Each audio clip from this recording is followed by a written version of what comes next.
Hi friends, మీకు ఈ video నచ్చితే లైక్ చేయండి, సబ్స్క్రైబ్ చేయండి. కార్తీక్ దీప వాళ్ళు క్యాటరింగ్ వంటల్ని తోటలో తీసుకొని వెళ్తూ ఉంటారు. ఇంతలో అక్కడున్న దీపక్ కార్తీక్ వైపుకు చూసి, ఈ కష్టాలన్నీ మీకు నా వల్లనే కదా బాబు అని చెప్పేసి అంటుంది. ఆ మాటలు వినగానే అక్కడున్న కార్తీక్ మాత్రం, ఎందుకు అలా అనుకుంటున్నావు దీప?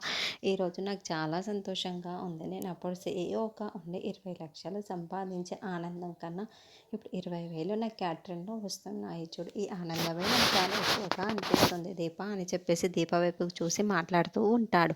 ఆ మాటలు వినగానే అక్కడున్న దీప చాలా సంతోషిస్తూ ఉంటుంది. అయినా సరే బాబు, మీరు నా వల్ల చూడని అన్నీ కూడా చూస్తాయి, ఈ ఆటోలో ఎలా వెళ్తున్నారో అని చెప్పేసి అంటుంది. ఇంతలో అక్కడున్న కార్తీక్ మాత్రం, లేదు దీప, ఈ ఆటోలో వచ్చినా సరే ఆటోలో కారులో రాదు కదా అని చెప్పేసి అంటాడు.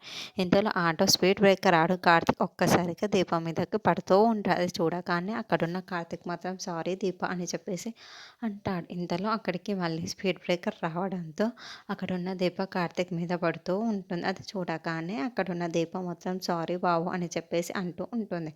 ఆ మాటలు వినగానే అక్కడున్న కార్తీక్ మాత్రం, ఇది కూడా నాకు చాలా సంతోషంగానే ఉంది దీప అని చెప్పేసి అంటాడు. ఆ మాటలు వినగానే అక్కడున్న దీప అయితే ఒక్కసారిగా షాక్ అయిపోయి కార్తీక్ వైపు కళ్ళు చూస్తూ ఉండిపోతుంది.